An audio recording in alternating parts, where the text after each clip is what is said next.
Olá, pessoal. Vamos falar um pouquinho então das doenças aí dermatológicas que são tantas, né? Acho que é a especialidade que tem mais doença.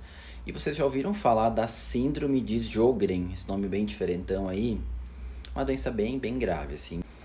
Pessoal, é uma doença autoimune, então digamos que o nosso próprio sistema imune produz a doença contra nós mesmos. Sendo mais específico, né, principalmente, né, os principais alvos que são atacados são as glândulas exócrinas, né? E se eu quiser ser mais específico ainda, vou falar que as glândulas lacrimais, né? Então, as que produzem as lágrimas são muito acometidas, e as glândulas salivares, as que produzem saliva. Né? Então, é uma doença autoimune, como eu já falei para vocês, é uma doença crônica, ela ainda não tem cura, mas tem tratamento, e é uma doença inflamatória também.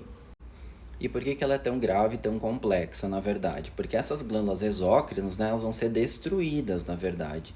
Então, eu vou ter aquela chamada síndrome Zika, né, que se diz, que é um ressecamento intenso nos olhos, na boca, né, a gente chama xerostomia, a boca fica muito seca, a pele fica toda seca, então é bem complicado, né, então vai ter que muitas vezes o paciente lançar a mão de lágrima artificial, de saliva artificial. A síndrome de Sjögren, ela pode ser primária, quando ela existe sozinha, somente ela, ou ela pode ser secundária. Sim, isso acontece, tem uma paciente que tem a síndrome de Sjögren secundária, que o quadro ainda pode ser pior, que seria o quê?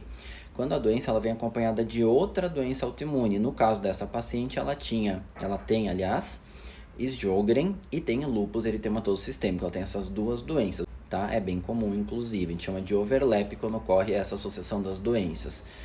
O que mais de Sjögren, pessoal? Comete mais mulheres, bem mais, aí 9 mulheres para um homem, mais ou menos. E acredita-se que a doença toda comece, né? Vocês já sabem que é autoimune. Acredita-se, não se sabe, né? Muita coisa assim sobre Sjögren, né?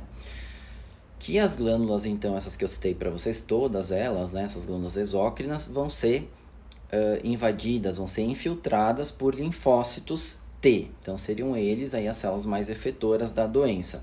Ao mesmo tempo, também eu teria um mecanismo de hiperatividade. O linfócito B que está lá quietinho, na função dele, também fica hiperativo, fica agindo e funcionando muito mais do que ele deveria. Então, acomete não. Então, é uma doença que mexe tanto nos linfócitos T, que vão lá infiltrar as glândulas, quanto vai deixar os linfócitos B hiperativados. A gente vai ter as manifestações extraglandulares, né? Que então a gente pode ter associado vasculite, a gente pode ter eritema anular centrífugo, são as doenças aí da dermato, a pele seca eu já falei para vocês, e entre outras tantas doenças, pneumonite também, né? Acometimento aqui da orofaringe e tudo mais. Que quem tem Sjögren tem um risco aí enorme, né? Um risco muito maior que a população que não tem, cerca de 10 a 44 vezes, é muita coisa, de ter linfoma.